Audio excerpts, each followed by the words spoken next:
भले ही हालात थोड़े टफ थे, कुछ परेशानियां हमें देखने को मिली।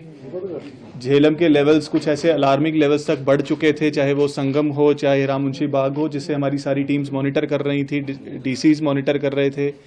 इरिगेशन एंड फ्लड कंट्रोल की पूरी टीम उसको देख रही थी और मेट्रोलॉजिकल डिपार्टमेंट से भी हमें लगातार फोरकास्ट आ रहे थे।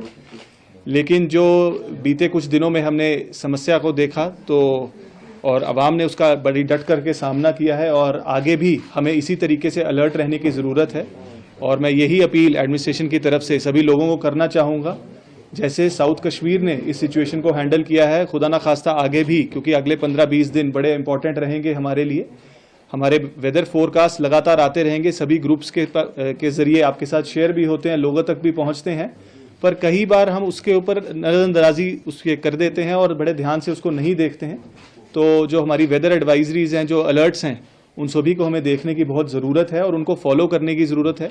जितनी भी हमारी ट्रिब्यूटरीज हैं झेलम की, सिर्फ झेलम ही नहीं बल्कि चाहे कुलगाम के हायर साइड पे विशु नाला है या पहलगाम की तरफ लिदर है या उसकी हायर जो ट्रिब्यूटरीज हैं, उन सभी पे भी वॉच रखने की ज़रूरत है। और जो भी रिवर बैंक स्ट्रीम्स के आसपास लोग रहते हैं उन्हें बहुत सतर्क रहने की ज़रूरत है, बहुत सावधान रहने की ज़रूरत है। और अगले आने वाले दिनों में भी हमारी district disaster management teams ground पर रहेंगी, जिसके अंदर मजिस्ट्रेट साहिबान होंगे, पुलिस के ऑफिसरान होंगे, SDRF की टीम होगी और इरिगेशन एंड फ्लड कंट्रोल की टीम तो होगी ही। तो ये भी जो इंटर डिपार्टमेंटल हमारी टीम्स कॉन्स्टिट्यूट हुई हैं, ये 24 घंटे राउंड द क्लॉक काम करती रहेंगी। और हमारे इसी तरीके से जो डिस्ट्रिक्ट के इमरजेंसी कंट्रोल रूम नंबर्स हैं या UT लेवल जो इमरजेंसी ऑपरेशन सेंटर जो हरिनिवास श्रीनगर से काम करता है, उनके नंबर्स भी सभी को वाइड स्प्रेड सर्कुलेट कर दिए गए हैं। और मैं आपसे भी अपील ये करूंगा कि सभी जगह पे, सभी इलाकों में, सभी गाँव में, दूर दराज के इलाकों में भी लोगों तक ये नंबर्स पहुँचें, ताकि उनको कभी किसी तरीके की ज़रूरत हो, कुछ मुश्किलात हो, तो वह हमें रीच आउट कर सके, ताकि हम भी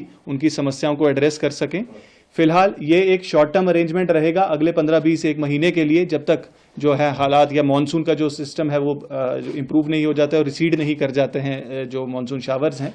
लेकिन उसके बाद मीडियम और लॉन्ग टर्म के लिए भी मैं इनवाइट करूंगा सजेशन सभी लोगों से कि किस तरीके से आगे आने वाले सालों में हमें बेहतर प्रिपेयर्ड रहना है इस तरीके की किसी भी वजूहात के लिए, इस तरीके की किसी इवेंचुअलिटी के लिए, और किस तरीके के डेवलपमेंटल इनिशिएटिव्स या कोई रेगुलेटरी नॉर्म्स जिनको हमें फॉलो करने की जरूरत है, अगर कहीं कोई नज़रअंदाजी हुई है, उसके ऊपर हम कैसे काम कर सकते हैं और कैसे लॉन्ग टर्म मेजर्स लिए जा सकते हैं। और इसके लिए ऊपर से भी डायरेक्शंस यही हैं कि हम लॉन्ग टर्म सोल्यूशंस के ऊपर भी साथ साथ काम करते रहें। बहरहाल अभी के लिए जो है हालात बिल्कुल नॉर्मल हैं। वाटर लेवल्स राममुंशी बाग में भी रिसीड कर गए हैं और संगम का भी जो लेवल्स हैं वो काफ़ी कम हो गए हैं। और आगे आने वाले 1-2 दिनों में भी जो वेदर एडवाइजरी है वो यही है कि हालात इसी तरीके से रहेंगे। पर आगे अगर कुछ भी इस तरीके की बारिश की प्रिडिक्शंस आती हैं तो हमारी टीम्स फिर से राउंड द क्लॉक उसी तरीके से काम करेंगी। और लोगों का जो हमें पहले साथ मिलता रहा है, मैं उम्मीद करूंगा कि उसी तरीके की कोऑपरेशन हमें लोगों से आगे भी मिलती रहेगी।